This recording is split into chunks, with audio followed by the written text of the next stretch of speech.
ఈ పద్మస్ ద్వీపంలో ఉన్నప్పుడు ఈ 7 సంఘాలకి ఉత్తరాలు రాయమని చెప్పాడు. గమనించారా? ఎఫెసు, తర్వాత స్ముర్ణ, పెర్గము, తుయతైరా, సార్దీసు, ఫిలదెల్ఫియా, లవొదికీయ. ఈ యొక్క 7 సంఘాలు ఎంత చక్కగా ఉంటాదంటేనండి, ఎందుకు అంత 7 సంఘాలే రాశారు? అందులో 7 సంఘాలు లైన్ గా ఎందుకు రాశారు? ఒక ఆలోచన ఏంటంటే, మన యొక్క వేదాంత పండితులు, చరిత్రకారులు చెప్పేది, ఎఫెసు సంఘము ఏజియన్ సముద్రం యొక్క ముఖభాగం అక్కడ నుంచి స్టార్ట్ అవుతుంది. అక్కడ నుంచి దాని తీర ప్రాంతం, అక్కడ నుంచి ఎఫెసు నుంచి, ఆ తర్వాత స్ముర్ణ నుంచి తుయతైరా, పెర్గము పైన ఉంటది. మీ యొక్క బైబిల్, పాత బైబిల్ వెనక్కి తిరిగేస్తే కనబడుతుంది, పెర్గము పైన ఉంటది. అందుకోసమే క్రౌన్ ఆఫ్ ఏషియన్ చర్చెస్ అంటారు. ఆసియా సంఘముల కిరీటం అంటారు. అంటే అది గొప్పదని కాదు, కానీ అది పైన ఉంటుంది కాబట్టి దానికి ఆ పేరు పెట్టారు. ఆ తర్వాత కొంచెం కిందకి దిగితే కనుక మనకి తుయతైరా కనబడుతుంది. దాని కింద సార్దీసు తర్వాత ఫిలదెల్ఫియా, ఆఖరి సంఘము లవొదికీయ. అక్కడ నుంచి టర్న్ తీసుకుంటే మళ్ళీ ఎఫెసుకి వస్తామాట. అదంతా పోస్టల్ రూట్.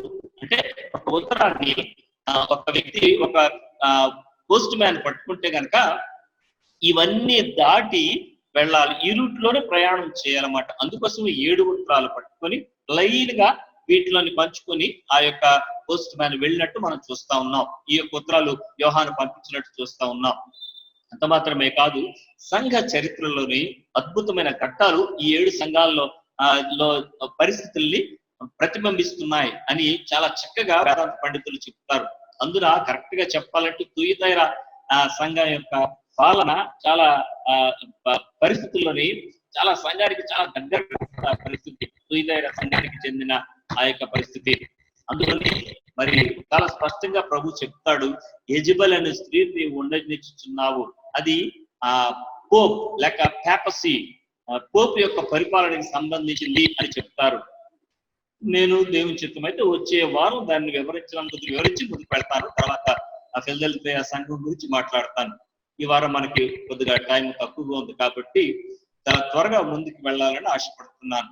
గమనించారా ప్రియ దేవుని బిడ్డలారా? చక్కగా ఆ సంఘాలని 7 సంఘాలు, దాదాపు అప్పటికే 100 సంఘాలు పైగా మరి ఏర్పడ్డాయి ఆ యొక్క అపొస్తలుల పరిచర్యను బట్టి. అయినప్పటికీ కూడా ప్రభు 7 సంఘాల గురించి రాశాడు. చాలా అంటే ఆయన నిర్ణయించిన నిర్ణయాలు కానీ, ఆయన రాసే విధానాలు కానీ, లేక రాయించే విధానం కానీ చాలా అద్భుతంగా ఉంటది. యేసు ప్రభు డైరెక్ట్ గా సంఘాలతో చెప్తున్నాడు. గమనించండి, ఇది సార్దీసు సంఘం ఒక్కదానికే కాదు. ఎందుకంటే ప్రతి సంఘం ఆకరణ ఆత్మ సంఘముతో అని చెప్తే గనక అది సార్దీసు సంఘానికి సంబంధించింది అంటారు. కానీ అక్కడ అంటుంది ఏంటంటే ఆత్మ సంఘములతో చెప్పుతున్న మాట అంటాడు. అంటే కేవలము సార్దీసు సంఘానికే కాదు, ఇప్పటికీ చెప్పుతున్న మాట. అది ఖచ్చితంగా కంటిన్యూస్ గా కనబడుతుంది. ఇంకా మనకి ముందుకి వెళ్తూ ఉంటది. అది ఖచ్చితంగా ఇంకా ముందు కూడా జరగబోతుంది. కాబట్టి ఈ చక్కని చరిత్ర మనం చూడాలి.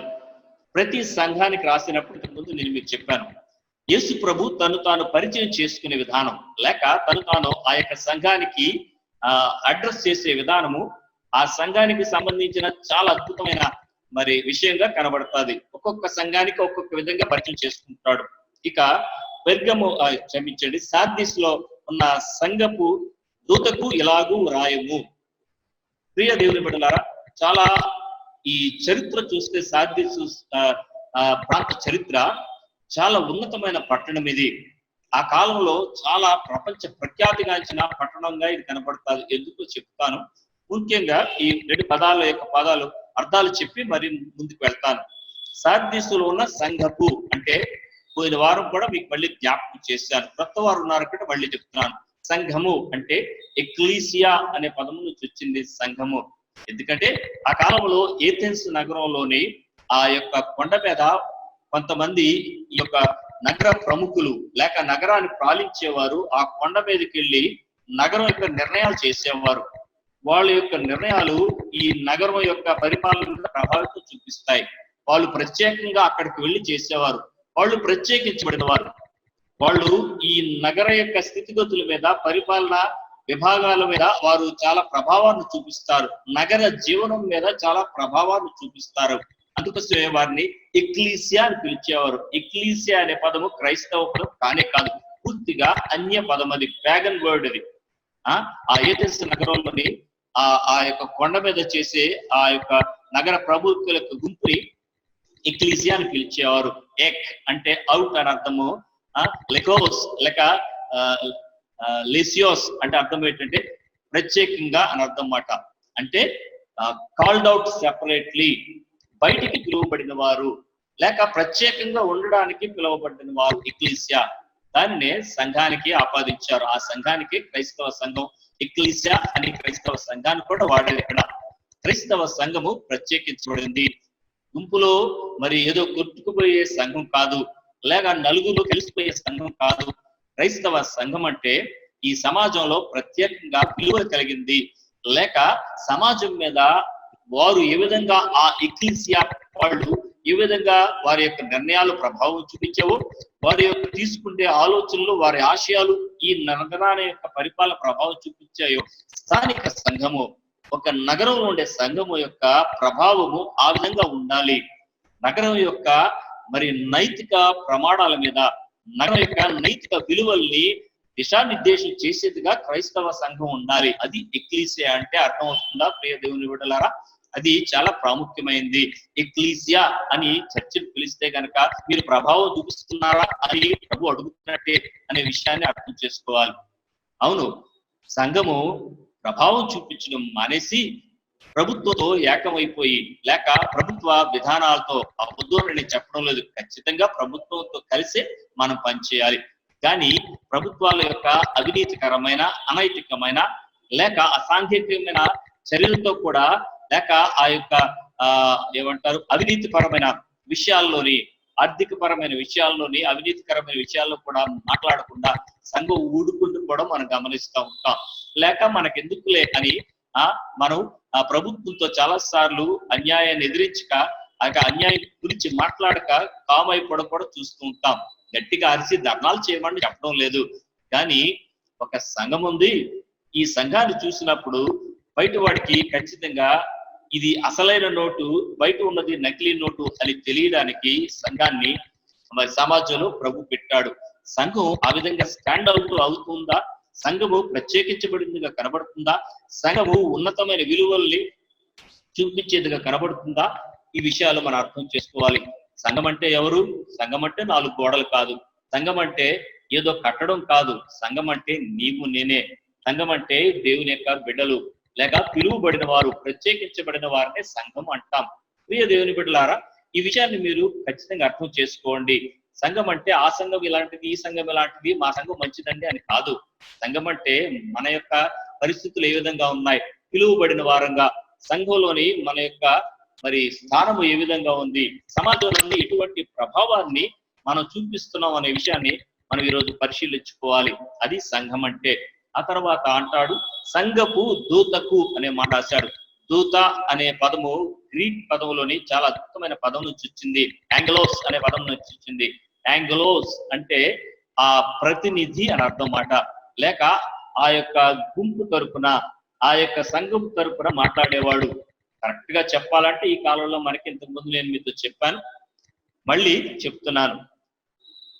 ఆ యొక్క సంఘం యొక్క పాస్టర్ గారు అన్నమాట. ఓ విషయాన్ని చెప్పి నేను మళ్ళీ గుర్తు చేసి ముందుకెళ్తాను. దేవుడు సంఘంతో మాట్లాడినప్పుడు మళ్ళీ చెప్తున్నాను, దూత ద్వారా మాట్లాడతాడు. 7 సంఘాలతో దూత ద్వారా, లేక ఆ చర్చి పాస్టర్ గారి ద్వారానే మాట్లాడాడు. సంఘంలోని వేరే స్వరాలు లేక వేరే విధానాలు వినిపించకూడదు. కేవలము దేవుడు సంఘ సేవకుల ద్వారానే మాట్లాడతాడు. ఆ విషయాన్ని మీరు జ్ఞాపకం ఉంచుకోండి. నమ్మకమైన సేవకుడైతే, నమ్మకమైన దేవుని దూతగా ఆ యొక్క సంఘాన్ని ఆ సేవకుడు కనుక పరిచయం చేస్తే కనుక దేవుడు సంఘపు దూత లేక పాస్టర్ గారి ద్వారానే సంఘంతో మాట్లాడతాడు. వ్యక్తిగతంగా మన ఇళ్లలో లేక మన వ్యక్తిగతంగా మాట్లాడతాడు. కానీ సంఘాన్ని దగ్గరికి వచ్చేసరికి, ఎక్లీసియా దగ్గరకు వచ్చేసరికి యాంగిలోస్ ద్వారానే మాట్లాడతాడు దేవుడు. అందుకోసమే 7 సంఘాలకి డైరెక్ట్ గా ఉత్తరం రాయలేదు, సంఘపు దూతకు రాయండి. అది మంచైనా చెడైనా, ఆశీర్వాదమైన శాపమైన, దానికి రెస్పాన్సిబిలిటీ, దాని బాధ్యత సేవకుడే వహించాలి. ఇది చాలా ఖచ్చితమైన విషయం. అందుకోసమే పౌలు అంటాడు, బోధకులమైన మనకి 2 శిక్ష ఉంటుందని. అవును, అది చాలా కష్టమైన పనే. సేవకుని గురించి మీరు ప్రార్థన చేయాలి. సేవకుడిని దేవుని దూతలాగా చూస్తున్నారా, లేక ఆ పాస్టర్ ఈ పాస్టర్ అని చెప్పేసి చాలా యాసగా లేకపోతే మరి విపరీతంగా మాట్లాడే పరిస్థితులు మనకి ఇంకోసార్లు కనబడతా ఉంటాయి. Be careful my dear friend, I tell you. నిజంగా ఆ పాస్టర్ గారు దేవుని యొక్క దూతలా పనిచేస్తుంటే మాత్రం వ్యతిరేకంగా మాట్లాడితే ప్రభు ఊరుకోడు. ఎందుకంటే దేవుని దూత లేక పాస్టర్ గారికి దేవుడిచ్చే విలువ అలాంటిది.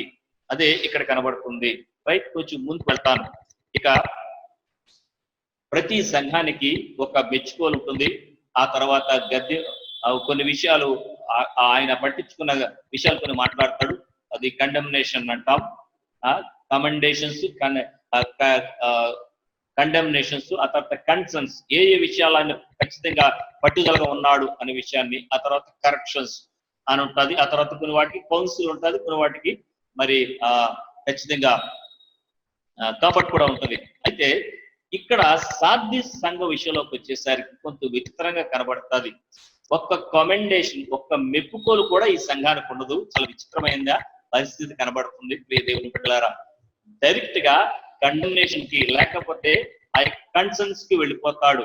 ఏ విషయాల్లో ఆయన పట్టించుకుంటాడో ఆ దానికి వెళ్ళిపోతాడు. ముందు ఒక ఇంట్రడక్షన్ ఉంటుంది ప్రతి సంఘంలోని. ఆయన ఏమై ఉన్నాడో ఆ ఇంట్రడక్షన్ సంఘానికి తగ్గట్టు కరెక్ట్ గా మాట్లాడతాడు. ప్రభు ఏమంటున్నాడు?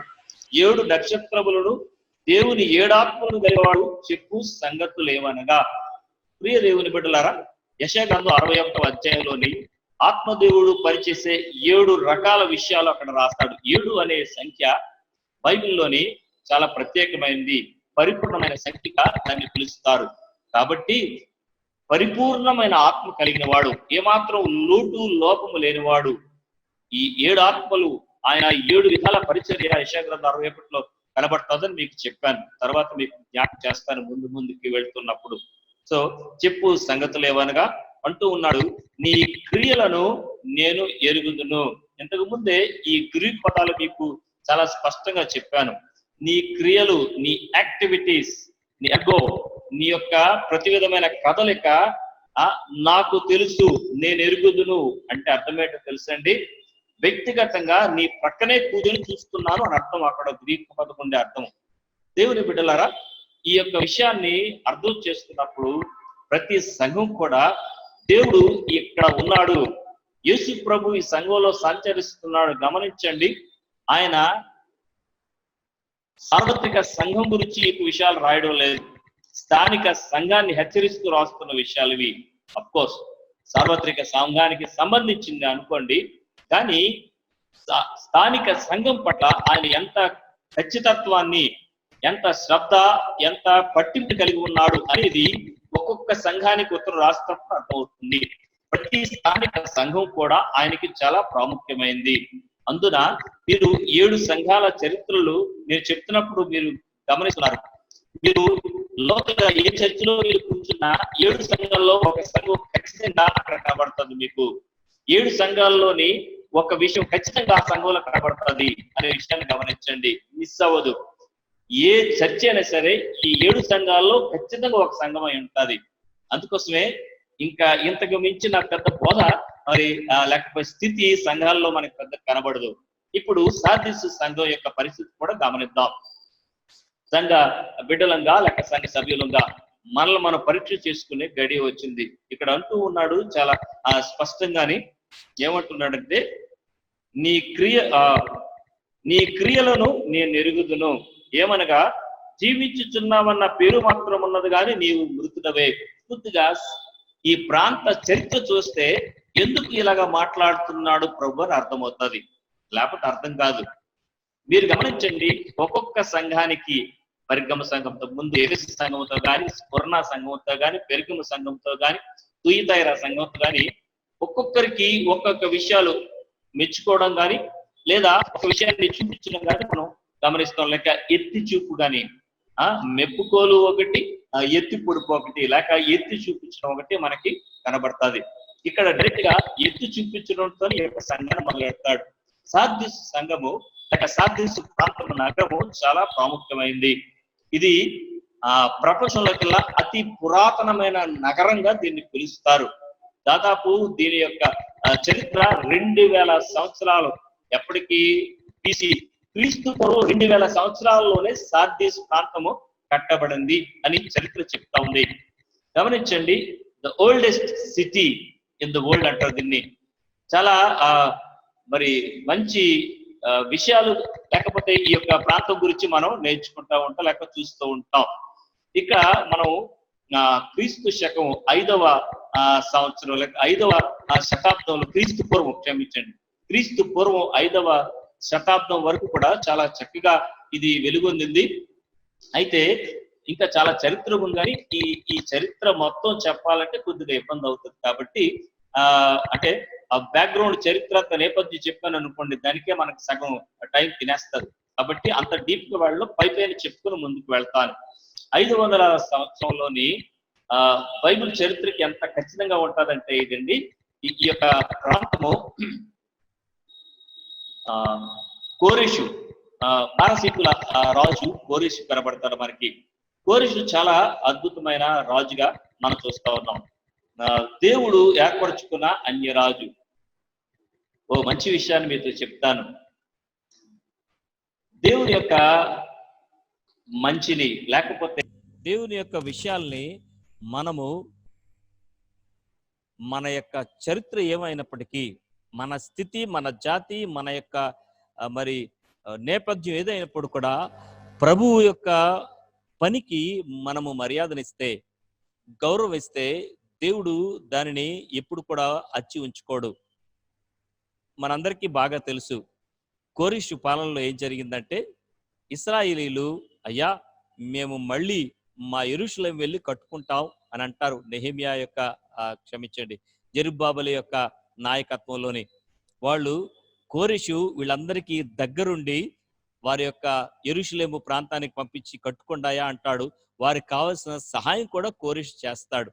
అందుకోసమే ఇందాకలా ఒక విషయం నేను రిఫరెన్స్ బహుశా మార్చిందేమో, ఇది మనకి యెషయా గ్రంథం 61లో అనుకుంటాను కనబడుతుంది ఈ కోరెషు విషయం గురించి. చాలా చక్కగా ఆ యొక్క విషయాన్ని కోరెషు గురించి రాస్తాడు. నేను ఒక వ్యక్తిని నేను కనుక్కున్నాను, కోరెషుని నేను కనుక్కున్నాను, ఆ కోరెషుకి నేను సహాయం చేస్తాను అని చెప్పేసి ఒక అన్యరాజు గురించి అద్భుతంగా మాట్లాడతాడు. ఎందుకో తెలుసా, ఇశ్రాయేలు ప్రజల్ని తిరిగి యెరూషలేము కట్టుకోవడానికి కోరెషు పంపిస్తాడు. ఆ కోరెషు ఈ యొక్క ప్రాంతానికి వస్తాడు. ఇక్కడ క్రైసిస్ అనే ఒక రాజు పరిపాలన చేస్తున్నాడు. ఈ యొక్క ఏమంటారు, ఇది లూదియా ప్రాంతం. దీనికి కొద్దిగా డౌన్ కి తూర్పు వైపు క్రిందికి వెళ్తే గనక ఫ్రిగియా ప్రాంతం వస్తుంది. ఈ లూదియా ప్రాంతము, లూదియాలో వాళ్ళని లూదియన్లు అంటారన్నమాట. అందుకోసమే మరి లూదియా ప్రాంతము నుంచే మరి లూదియా కూడా వెళ్ళేది. ఆ ప్రాంతం పేరుకు పెట్టుకుంటారు. మన యొక్క ప్రాంతం ఏది, మనది భారతదేశం కదండి. భారతదేశంలో భరత్ అనే కొంతమంది పేర్లు పెట్టుకుంటారు కదా, అలాగే లిడియన్స్ లేకపోతే లూదియులు అని పిలుస్తారు అన్నమాట. ఈ లూదియులు వీళ్ళకి క్రొయేషియస్ అనే రాజు ఉండేవాడు. ఈ క్రొయేషియస్ రాజు ప్రపంచంలోనే అత్యంత ధనవంతుడైన రాజు ఆ యొక్క కాలంలోనే. నేను చెప్తుంది రోమా సామ్రాజ్యంలో మాత్రమే కాదు, ప్రపంచంలోనే అత్యంత మరి ధనవంతమైన రాజు. అక్కడ మరి పోక్టలెస్ అనే ఒక నది ఉండేది. ఆ పోక్టలెస్ నది చాలా ప్రాముఖ్యమైన నది. ఆ యొక్క నది యొక్క ఇసుక అంతట్లో కూడా బంగారం చాలా ఎక్కువగా మరి ఉండేది. ఒక విషయం మీకు చెప్పనా, కొద్దిగా డౌన్ వెళ్తే చెప్పాను కదా ఫ్రిగియా ప్రాంతం వస్తుందని. ఆ ఫ్రిగియా ప్రాంతంలోనే మైడాస్ అనే చక్రవర్తి పరిపాలించేవాడు. ఆయన మీద ఒక కథ కూడా చెప్తారు. మైడాస్ అనే చక్రవర్తి నిజమైన చక్రవర్తి. ఆయన ఏదో లెజెండ్ ఇది కాదు ఆయనది, లేకపోతే ఏదో కథాకల్పన కాదు. ఆయన మీద మాత్రం ఒక కథలేరు. ఎందుకంటారంటే ఆ మైడాస్ అనే చక్రవర్తి అక్కడుండే డయానాస్ కి చాలా ఎక్కువగా, అంటే ఆ యొక్క దేవతకి ఎక్కువగా ప్రీతిపాత్రం అయ్యాడు. కాబట్టి ఆ దేవత ఒకసారి ప్రత్యక్షమై ఆమెకి ఒక పెద్ద దేవాలయం కట్టిస్తాడు ఈ యొక్క మైడాస్ అనే చక్రవర్తి. ఆ ఆమెకి చాలా ప్రీతిపాత్రమయ్యి వచ్చి, రాజా నీకు కోరుకో ఏం కావాలంటే, ఆ మైడాస్ అనే చక్రవర్తి ఏం కోరుకుంటాడంటే, నేను ఏది ముట్టుకుంటే అది బంగారం అయిపోవాలి అన్నాడు. ఈ కథ మాత్రము ఒక ఒక ఒక ఏమంటారు పురాణ కథ అయి ఉంటుంది, లేకపోతే ఒక కల్పించిన కథ ఉంటుంది. కానీ మైడాస్ చక్రవర్తి మాత్రం ఖచ్చితంగా ఉన్నాడే అప్పుడు. ఆ యొక్క ప్రాంతం అంతా కూడా ఉన్నదే. అప్పుడు ఆ మైడాస్ చక్రవర్తి ఆ విధంగా కోరుకున్నప్పుడు ఆ చాలా సంతోషంగా బయటకు వెళ్తాడు. ఏది ముట్టుకుంటే అది బంగారం అయిపోతది. మధ్యాహ్నం వచ్చేసరికి ఆకలేస్తది మనోడికి. ఆకలేసేసరికి భోజనం పెట్టమంటాడు. భోజనం పట్టుకొని ముట్టుకునేసరికి భోజనం అంతా బంగారం అయిపోద్ది. ఏం చేయాలో అర్థం కాదు. ఆకలి మండిపోతుంది. కొంచెం మంచినీళ్ళు ఇవ్వండిరా అంటాడు. మంచినీళ్ళు తాగేసరికి మంచినీళ్ళంతా బంగారం అయిపోతాయి. చాలా బాధపడిపోతాడు. ఈ లోపల కూతురు పరిగెత్తుకొని వస్తది. పాపం ఏడ్చుకుంటూ కూతుర్ని పట్టుకుంటాడు. కూతురు కూడా బంగారం విగ్రహం అయిపోతది. గుండె బద్దలైపోతది మైడాస్‌కి. అప్పుడు తిరిగి ఆ దేవతల దగ్గరికెళ్ళి దయచేసి ఈ వరాన్ని తీసేయండిది. ఇది నాకొద్దు అని చెప్పేసి ఆ చక్రవర్తి చెప్పినప్పుడు ఏం చేస్తారంటే, మళ్ళీ తిరిగి ఆ యొక్క వరాన్ని తీసేయాలంటే గనక నువ్వు ఏం చేయాలంటే, ఆ నది చెప్పాను కదండీ! ఆ పొక్టలెస్ అనే నది. ఆ యొక్క నదికి ఏం చేయాలంటే, ఆ నదిలోకెళ్ళి నీ చేతులు కడిగేసుకుంటే గనక నీకు ఆ ఇచ్చిన వరమంతా ఆ నదిలో కలిసిపోద్దని చెప్పారట. అప్పుడు ఈయనెళ్లి చేతులు కడుక్కున్నాడు. కాబట్టే ఆ నది ఇసుక ఆల్మోస్ట్ ఎక్కువ శాతం బంగారం ఉంటుంది. ఆ నది ఈ సార్దీసు ప్రాంతం నుంచే అది ప్రవహిస్తూ ఉంటుంది. ఆ కథను పక్కన పెట్టండి, అది వేరే సంగతి. గాని నదిలో బంగారం ఉన్నది మాత్రం అది చరిత్రకి విదితమే. చరిత్ర సత్యం అది. ఆ నదిలో బంగారం కోసం ప్రపంచంలో ఎక్కడి నుంచి కూడాని జనాలు వస్తా ఉండేవారు. ఆ యొక్క ఇసుకలో బంగారం గురించి. అంత ఫేమస్ పొందింది ఈ సార్దీస్ ప్రాంతం. ఈ సార్దీస్ ఈ యొక్క ఆ నదిలో ఉన్న బంగారం వల్ల చాలా ధనవంతులైన, లేకపోతే రిచెస్ట్ సిటీ ఆ కాలంలోనే. Richest city in the world almost అంత టాప్ లెవెల్‌కి వెళ్ళింది సార్దీస్ ప్రాంతము. గమనించారా దేవుని బిడ్డలారా? సో అప్పుడేమైందంటే ఈ ఈ క్రొయేషియస్ రాజు పరిపాలిస్తున్నప్పుడు కోరేషు వస్తాడు. వచ్చి వీళ్ళ మీదకి దండయాత్ర చేస్తాడు. చేసిన తర్వాత ఈ క్రొయేషియస్ రాజుని శుభ్రంగా చితగ్గొట్టేస్తాడు. కొట్టేసరికి మనోడు ఏం చేస్తాడంటే చావు తప్పి కన్నులట్టబోయినట్టు పారిపోతాడు. ఇంకొక విషయం జాగ్రత్తగా చెప్తాను వినండి. ఈ ప్రొక్టెసస్ నది ఉంది కదండీ! ఈ ప్రొక్టెలస్ నదికి ఈ దాదాపు 1000 నుంచి 1500 ఎత్తులో ఈ నగరం ఉంటదన్నమాట. ఆ అదంతా కూడా కొండవారు ప్రాంతం. ఎలాంటి కొండ తెలుసా? ఉత్త బంకమన్నుతో ఉన్న కొండ. ఎవడు కూడా అక్కడికి ఈ కొండ మీదకి వెళ్ళలేడు. కాబట్టే ఈ సార్దీసు ఎవడు కూడా సార్దీస్‌ని జయించలేడు. అయితే ఈ కిందకు వచ్చినప్పుడు రాజు జయించేసరికి ఈ రాజు తన కోటలోనే చావు తప్పి కొనలొట్టబోయినట్టు క్రోయిసెస్ ఏం చేస్తాడంటే ఆ యొక్క దీనికి వెళ్ళిపోతాడు. ఆహ్, తన యొక్క కోటకి పారిపోతాడు. పారిపోయిన తర్వాత అక్కడ జరిగిన ఒకటి మీకు చెప్తాను, జాగ్రత్తగా వినండి.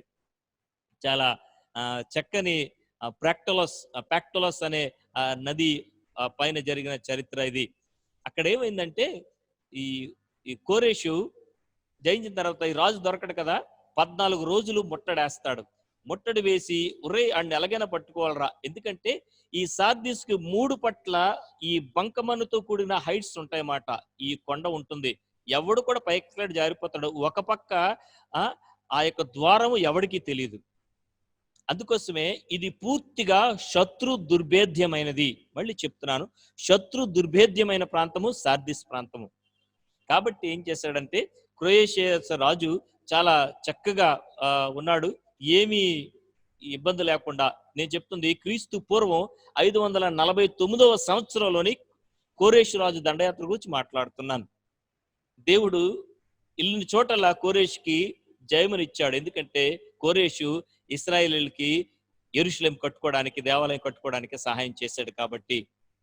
ప్రియ దేవుని బిడ్డలారా, దేవుని పని నిమిత్తము తాను చెయ్యి చాచిన వాడిని ప్రభు ఎప్పుడు తలగానే ఉంచుతాడు కానీ తోగ్గా ఉంచడు. ఆయన ఎవరికి అచ్చి ఉండేవాడు కాదు. అన్య రాజు అయినా సరే తన ప్రజలకు సహాయం చేశాడని, తన యొక్క పట్టణాన్ని కట్టడానికి, తన దేవాలయాన్ని కట్టడానికి పరోక్షంగా అనేకమైన ధనం ఇచ్చాడని కోరేష్ని ప్రభు అంత దీవించాడు. చరిత్ర చెప్తుంది. నేనే ప్రాస్పరిటీ గాస్పల్ చెప్పడం లేదు. దేవునికి ఇచ్చే విషయంలో ఉండే దీవెన అంత అద్భుతమైంది. సరే, కోరేష్ వచ్చాడు కదా, చాలా జాగ్రత్తగా ఏ విధంగా ఎక్కాలో వీళ్ళకి అర్థం కావడం లేదు. చాలా మంది మరి ట్రై చేశారు, అవ్వలేదు. అయితే అప్పుడు కోరేష్ అన్నాడు, అరే బాబు, ఏ సైనికుడైతే పైకి వెళ్ళే మార్గాన్ని కనుక్కుంటాడో ఎక్కగలిగే మార్గాన్ని వాడికి మంచి బహుమతి ఇస్తాను రా అంటే ఈ సైనికులందరూ కూడా కళ్ళకు ఒత్తులు చేసుకుని అలా చూడడం మొదలు పెట్టారు. అందులో హైరియాడెస్ అనే ఒక సైనికుడు, హైరియాడెస్ అనే సైనికుడు ఏం చేశాడంటే చాలా జాగ్రత్తగా గమనిస్తున్నాడు. కాదు, ఈ సైనికులు గమనిస్తున్నాడు. ఈ ఈ యొక్క క్రోషియస్ ఆ యొక్క సైనికుల్లో హైరియాస్ అనే సైనికుడు ఏం చేశాడంటే పైనుండి కిందకు చూస్తున్నప్పుడు ఆయన హెల్మెట్ కిందకు పడిపోయింది ఆ యొక్క సైనికుడిది. ఇక్కడ నుంచి కోరిషి యొక్క సైనికుడు జాగ్రత్తగా గమనిస్తున్నాడు. కింద నుంచి ఏం చేస్తాడు ఈ పర్షియా సైనికుడు, పారసీక సైనికుడు చూస్తా ఉన్నాడు. నెమ్మదిగా ఏం చేశాడంటే దానికి ఆ కొండకి ఒక బీట ఉంది, ఎవరికి కనబడదు అది. ఆ హైరోయేడియస్ అనే సైనికుడు ఏం చేశాడంటే ఆ ఎరకను పట్టుకుని జాగ్రత్తగా కిందకి దిగి తన హెల్మెట్ తీసుకుని పైకి వెళ్ళిపోయాడు. వీళ్ళకి అర్థమైంది సీన్. వెంటనే రాజుగారి దగ్గర పరిగెత్తాడు. రాజా, ఆ పైకి వెళ్లే మార్గాన్ని నేను కనుక్కున్నాను రాజా అని చెప్పాడు. చాలా సంతోషించారు. కరెక్ట్ గా అర్ధరాత్రి అయ్యే వరకు అందరూ వెయిట్ చేశారు. అర్ధరాత్రి అయింది. ఆ సందు గమనించారు కదా, ఆ డోరు, ఆ చిన్న గ్యాప్, అంతే మొత్తం పారసీకులందరూ కూడా దండయాత్ర చేశారు. అర్ధరాత్రి దొంగలాగా వాళ్ళ మీద పడ్డారు, మొత్తం దోచుకున్నారు, చిల్లి గవ్వ చేతులు లేకుండా చేశారు.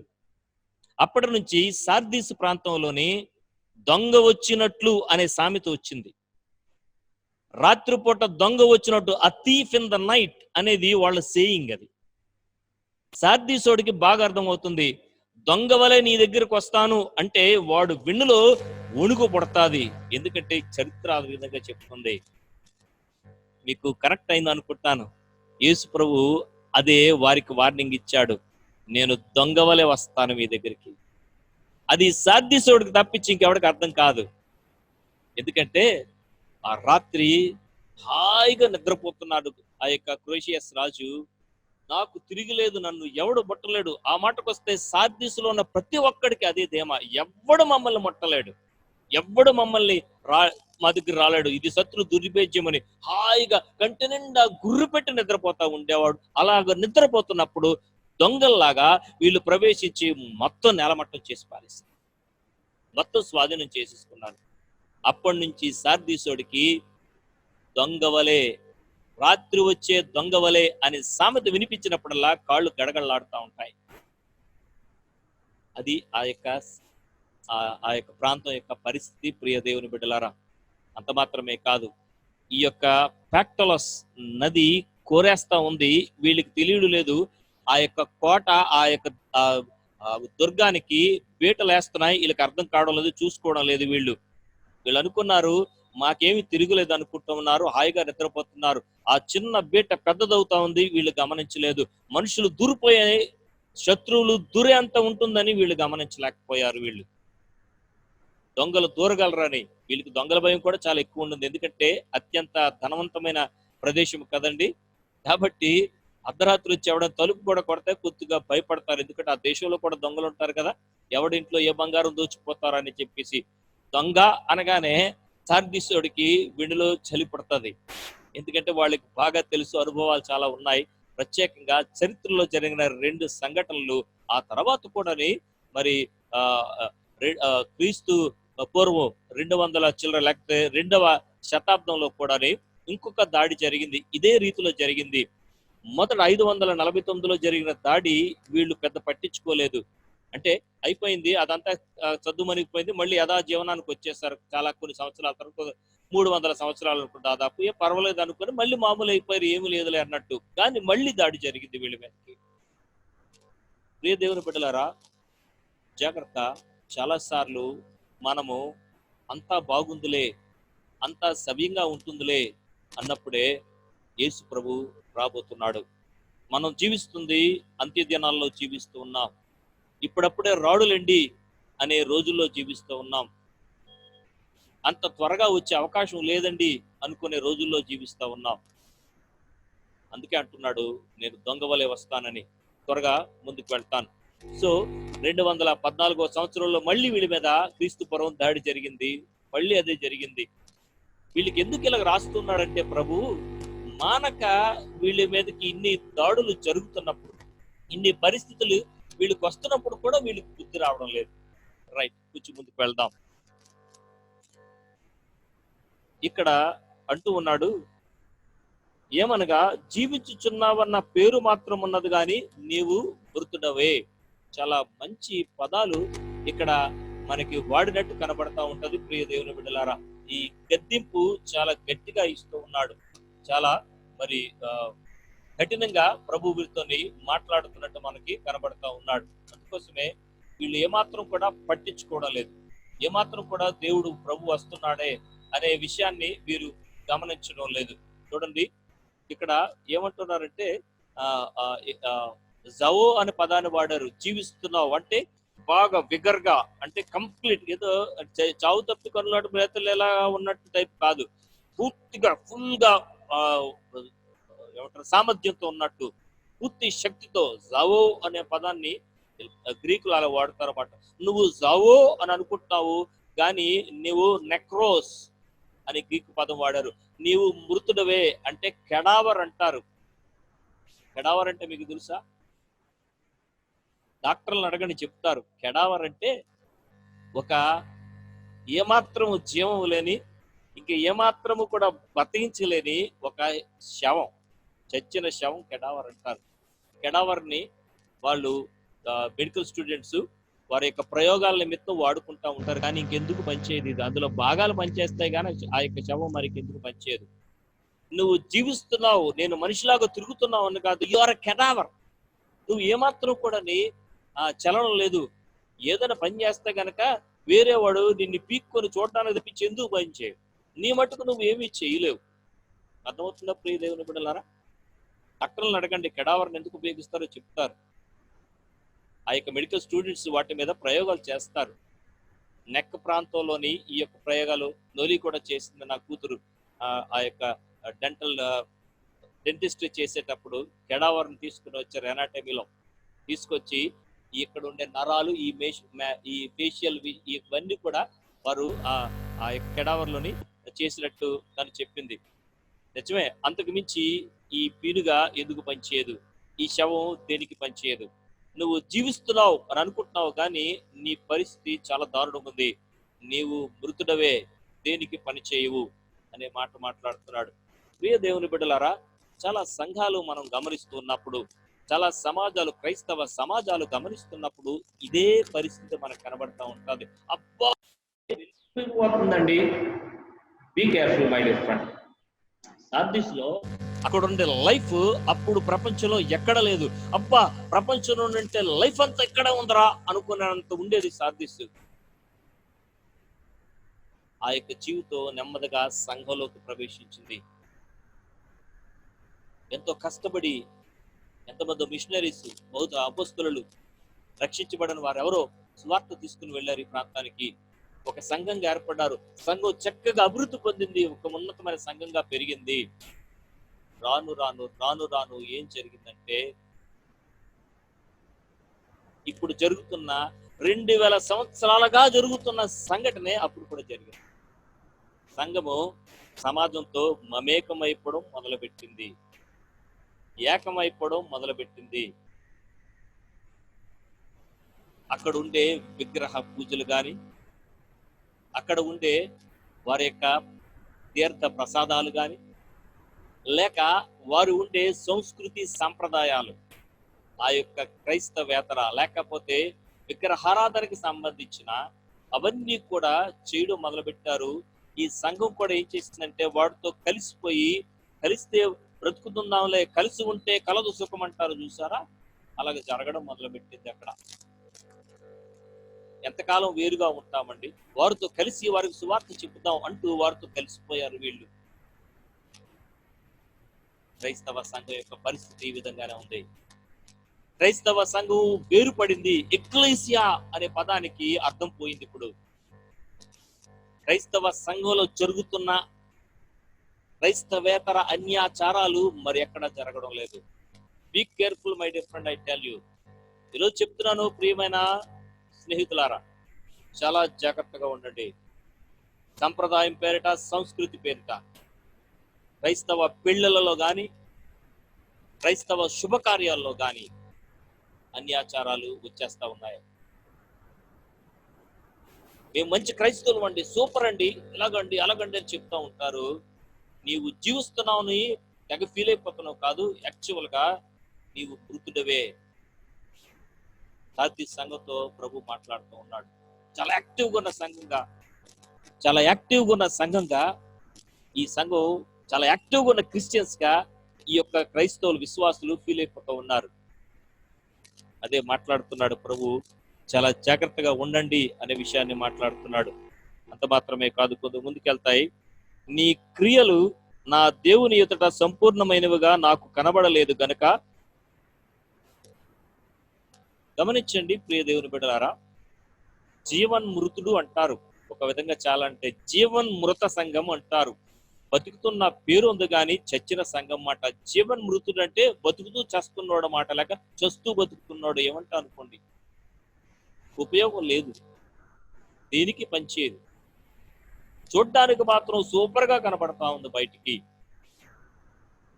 ప్రియ దేవుని బిడ్డ, దేవుని యొక్క సంఘంలో అంగంగా భాగంగా సంఘ సభ్యుడిగా ఉంటూ నీవు ఏం చేస్తున్నావు? నీవు బ్రతికున్నావా చెప్పు అసలు? ఆత్మీయ జీవితం స్థిరంగా జీవం కలిగి ఉందా? ఒక్కసారి ఆలోచించు. కొంచెం ముందుకు వెళ్తాం. నీ క్రియలు నా దేవుని ఎదుట సంపూర్ణమైనవిగా నాకు కనబడలేదు. They are not complete. అరకొర చేస్తూ ఉన్నావు.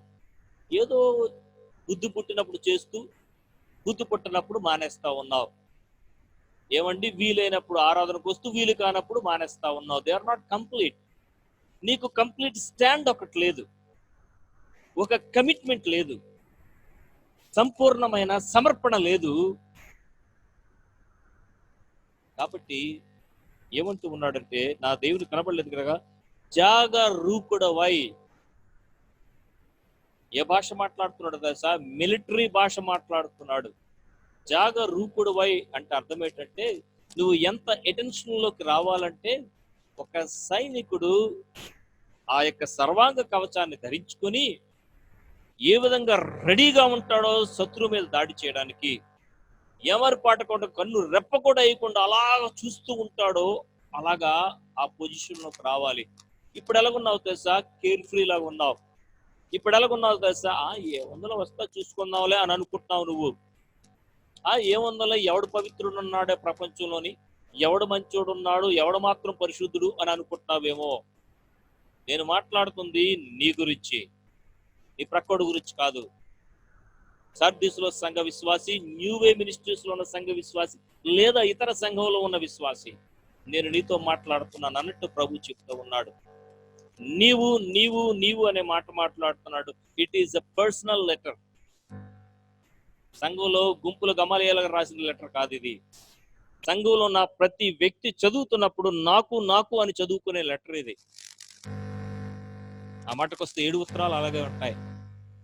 అలాగే రాస్తూ ఉన్నాడు అని అంటూ ఉన్నాడు, చావనయున్న మిగిలిన వాటిని బలపరచువు. ఎండకు వచ్చేసావు అంటే ఇంకా అయిపోయింది పరిస్థితి. నీకు తెలియడం లేదు, బాగా ఉన్నాను అనుకుంటా ఉన్నావు. ప్రభు ఖచ్చితంగా చెప్పాడు, తాను నిలుచున్నాను అనుకునేవాడు పడిపోకుండా జాగ్రత్తగా చూసుకోండి అయ్యా. ఎందుకంటే నిలబడుతున్నావు అనుకుంటా గానీ కింద భూమి ఎప్పుడు కదులుతుందో మనకు తెలియదు. నిలబడుతున్నావు అనుకుంటాం కానీ కాళ్ళలో సత్తు ఎప్పుడు ఎగిరిపోతుందో మనకు తెలియదు. ఆయన రాకడ ఎప్పుడు వస్తుందో తెలియదు, మన పోకడ ఎప్పుడు జరుగుతుందో తెలియదు. ఈ రెండు కూడా చాలా ఖచ్చితంగా ఆలోచించాల్సిన విషయాలు. జాగరూకుడవై చెప్పాను కదా, ఏమాత్రం కూడా నీ కాన్సన్ట్రేషన్ అటు ఇటు లేకుండా, ఒక సైనికుడు శత్రువు మీద కన్నేసి ఎంత అటెంటివ్ ఉంటాడో అలాగా ఉండు అని మాట్లాడుతున్నాడు. క్రైస్తవ జీవితము తేలికైపోయింది. క్రైస్తవుణ్ణి ఖచ్చితంగా సైనికుడితోనే పోల్చాడు పౌలు.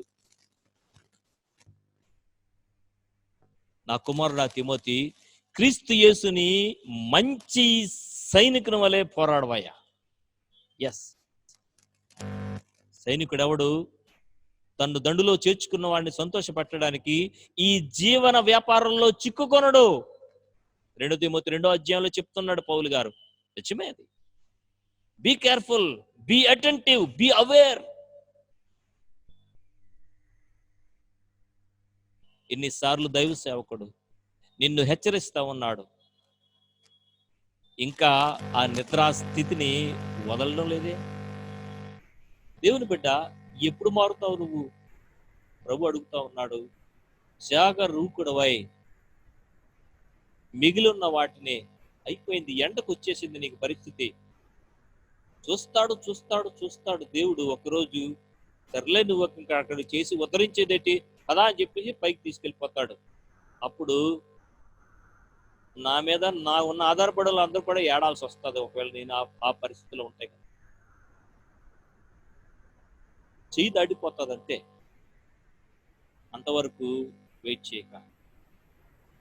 అసలే సగం ఆత్మీయ జీవితంలో చర్చున్నావు, ఒక సమర్పణ లేదు, నిబద్ధత లేదు, ఒక కమిట్మెంట్ లేదు. దానికి మరి ఒక నిబద్ధత అంటే కట్టుబడి ఉండే తనం లేదు. ఎన్నిసార్లు నిర్ణయం తీసుకోలేదు, ఈ వారం ఖచ్చితంగా దేవుని సన్నిధికి వెళ్ళాలి, లేకపోతే దేవుని యొక్క సన్నిధిలో నేర్చుకోవాలని. ఇక నుంచి రోజు కూడా ఖచ్చితంగా వాక్యాన్ని చదువుకోవాలి, ప్రార్థన చేసుకోవాలని ఎన్ని నిర్ణయాలు తీసుకోలేదు. చాలా తేలిగ్గా ఎగిరిపోతున్నావు కదా జీవితము. ఏమండి, పండగలు సందర్భాల్లో పుట్టుకెళ్ళిపోతుంది మన జీవితాలు. జాగ్రత్త దేవుని బిడ్డ. You have taken a decision, abide by it. దానిలో నిలిచి ఉండు. Be committed to that. దాంతో నిబద్ధత కలిగి ఉండు. కొద్దిగే ఇంకైపోయింది, నీ పాయింట్ ఎండ్కి వచ్చేసింది సార్దీస్. జాగ్రత్త, బీ కేర్ఫుల్. ఆ ఉన్న వాటినే కొద్దిగా బలపరచు, ఉన్న వాటినే మళ్ళీ తిరిగి పునరుద్ధరింపచేయి. ఎక్కడైతే పడిపోయావో, ఎక్కడ నీ పరిస్థితి ఉందో ఎఫెసు సంఘానికి అదే రాస్తాడు. మొదటి ప్రేమను వదిలేసావు, చూసావా? మళ్ళీ తిరిగి ఆ మొదటి ప్రేమను పొందుకో. ఇక్కడ అంటూ ఉన్నాడు, నీ క్రియలు అలాగ చచ్చిపోయి ఒకటి రక్షించబడిన క్రొత్తలోని ఎంత ఉత్సాహంగా ఉన్నావు, ఎంత లైవ్లీగా ఉన్నావు, ఎంత రివైవల్తో ఉన్నావు, ఉజ్జీవంతో ఉన్నావు. రాను రాను రాను రాను రాను రాను ఒక్కొక్కటి పడుకుంటూ వచ్చింది. మన పరిస్థితి అలాగేనండి. ఒక మంచి వర్తమానం అంటే రక్తం పొంగుతుంది, ఆ వారం అదరగొట్టేస్తాం, ఆ తర్వాత మళ్ళీ మామూలు ఎక్కడ వేసిన గొంగళి అలాగే ఉంటుంది అనకూడదు. కానీ మన నిత్య జీవితంలో సామెత కుక్కతో ఒక వంకర అన్నట్టు. కాబట్టి జాగరూకుడు వైండు. నీవెలాగూ ఉపదేశం పొందితువో, ఎలాగూ వింటివో జ్ఞాపకము చేసుకో. చాలా ఖచ్చితమైన మాట ఇక్కడ వాడారు. కొన్ని వారం చెప్పాను, జ్ఞాపకం చేసుకో అనే పదానికి. ఏమండి, తిరిగి తిరిగి అంత మాత్రమే కాదు, ఆలోచించు, లేక జ్ఞాపకం చేసుకో. మళ్ళీ మళ్ళీ మళ్ళీ మళ్ళీ ఒకసారి జ్ఞాపకం చేసుకోవడం కాదు, తిరిగి తిరిగి జ్ఞాపకం చేసుకో. ప్రభుతో నీవు గడిపిన క్షణాలు, ప్రభు నీతో మాట్లాడినప్పుడు నీవు ప్రభుకి తిరిగి సమర్పించుకున్న విధానము ఒక్కసారి జ్ఞాపకం చేసుకో. వాటిని జ్ఞాపకం చేసుకో, దానిని గైకొనుచు. అప్పుడేవైతే నేర్చుకున్నావో, సంఘపు దూత ద్వారా, పాస్టర్ గారి ద్వారా, దైవ సేవకుల ద్వారా ఏవైతే నేర్చుకున్నావో వాటిని జ్ఞాపకం చేసుకో. జ్ఞాపకం చేసుకొని ఏమంటున్నాడంటే, మారు మనస్సు పొందుము. మెటానియో అనే గ్రీకు పదాన్ని వాడారు ఇక్కడ. మెటానియో అంటే అర్థం ఏంటో తెలుసండి? 180 డిగ్రీలు అంటే ఇలాగున్నది ఇలాగ తిరగడం మాట. కంప్లీట్ గా 180 డిగ్రీలు పూర్తిగా విముఖత. మెటానియో అనే పదాన్ని వాడారు. అంటే మనం చాలాసార్లు 45 డిగ్రీస్ తిరుగుతాం అన్నమాట. ఇలాగున్నది ఇలాగ ఎదుర్కొన్నది కొంచెం ఇలాగ తిరుగుతూ ఉంటాం. అప్పుడు మన కళ్ళు ఖచ్చితంగా 45 డిగ్రీస్ ఇటు చూడగలవు, ఇటు 45 డిగ్రీస్ కంటే ఎక్కువ కంటే చూడగలవు. మళ్ళీ తిరిగే అవకాశం ఉంటుంది. మన కళ్ళు వెనక్కి చూడలేవు, 180 డిగ్రీలు చూడలేవు. మన కళ్ళు ఎప్పుడు కూడా పూర్తిగా వెనక్కి చూడలేవు. ఈ ఫ్రంట్ నుంచి బ్యాక్ సైడ్ చూడలేవు. నేను అంటుంది ఇక్కడ నుంచి 180 డిగ్రీలు బ్యాక్కి నువ్వు చూడలేవు. దాన్ని మెటానియో అంటారు. పూర్తిగా టర్న్ అరౌండ్, కంప్లీట్ గా తిరిగిపో. మళ్ళీ ఎప్పుడు కూడా వాటిని చూడడానికి ప్రయత్నం చేయక, మళ్ళీ ఎప్పుడు కూడా ఆ స్థితిలోకి వెళ్ళడానికి ప్రయత్నం చేయక, ఎలాగుండాలో తెలుసా? జాగరూకుడు ఉండు, యుద్ధం నీ మీదకు ముంచుకొస్తుందన్నట్టు. అవును ప్రియ దేవుని బిడ్డలారా, మనం పోరాడేది శరీరులతో కాదు, ఆకాశ మండలమందున దురాత్మలతో, ప్రస్తుత అంధకార సంబంధులకు లోగనాథులతో పోరాడుతున్నాం. మర్చిపోక, we're in the warfare, we're in the battleground. Christianity లేదా Christian life is not a playground, Christian life is a battleground. క్రైస్తవ జీవితము క్రీడా మైదానం కాదు, యుద్ధ భూమి.